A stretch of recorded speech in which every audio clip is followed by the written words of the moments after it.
Hello friends, welcome to my YouTube channel. Thanks for watching this video. Chapter number 9 rational number से example number 4 करेंगे.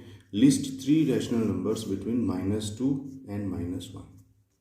आपको -2 और -1 के बीच में आने वाले 3 रैशनल नंबर्स बताने हैं.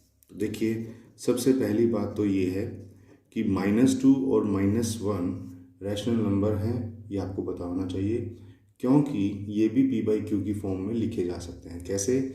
-2 को आप -2 डिवाइडेड बाय 1 लिख सकते हो, क्योंकि हर एक नंबर 1 से डिवाइडेड होता है. और -1 को भी आप 1 से डिवाइड कर सकते हो.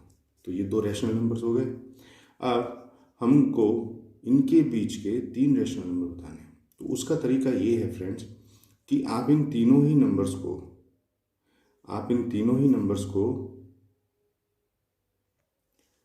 इन दोनों नंबर्स को आप किसी ऐसे नंबर से मल्टीप्लाई कर दो कि इनका बीच का जो गैप है वो बढ़ जाए.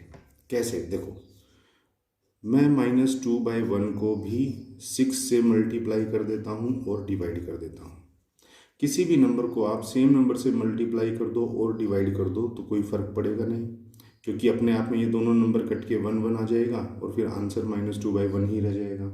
लेकिन अगर मैं इनको मल्टीप्लाई कर देता हूँ तो ये देखिए, -2 × 6 ये तो हो गया ऊपर -12 और डिवाइडेड बाय 1 × 6 यहाँ आ गया है 6. ऐसे ही अगर मैं -1/1 को भी 6 से ही मल्टीप्लाई कर लूँ और 6 से ही डिवाइड कर दूँ तो ऊपर आ जाएगा -1 × 6 -6 और डिवाइडेड बाय 1 × 6 डिवाइडेड बाय 6. अब देखिए, अगर मैं इस नंबर लाइन पे इनको ड्रॉ करूँ, मान लीजिए ये मेरा 0 है, तो अब नीचे यहाँ कितना है? 6 है. तो हर एक के बीच में 6 जो है वो डिविजन्स होंगे इस तरह से, और नेक्स्ट में भी हमारे 6 डिविजन्स होंगे. यहाँ पे आ गया, जैसे मान लीजिए -1 और यहाँ पे आ गया -2. तो अब देखो, -12/6 है, तो 12 डिविजन्स आप देखो, 6 तो ये हो गई और 6 ये हो गई. तो ये वाला जो पॉइंट है ये है आपका -12/6. ठीक है. तो अब और ये है हमारा -6/6. अब इसके -12 और -6 के बीच में कितने सारे नंबर आ सकते हैं? देखो, हम लिख देंगे, so the rational numbers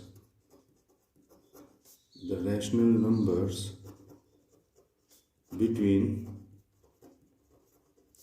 -2 and -1 are, देखो -12 के बीच में यहाँ पे क्या आता है? -11/6 भी आता है, -10/6 भी आता है, -9/6 भी आता है, -8/6 भी आता है, -7/6 भी आता है. 6/6 को नहीं लिखना. -12/6 और 6/6 को छोड़ के इनके बीच में जो भी आते हैं वो आप लिख सकते हो. तो हम लिख देंगे -11/6, -10/6, -9/6. आपसे 3 ही पूछे थे तो आप 3 ही लिखिए. ज़्यादा लिखने के लिए बोलेंगे तो आप ज़्यादा भी लिख सकते हो. तो फ्रेंड, इस तरह से ये था हमारा एग्जाम्पल नंबर 4. आई होप आपको अच्छे से समझ में आ गया होगा. नेक्स्ट एग्जाम्पल्स के लिए मिलेंगे नेक्स्ट वीडियोज़ में. तब तक के लिए थैंक्स.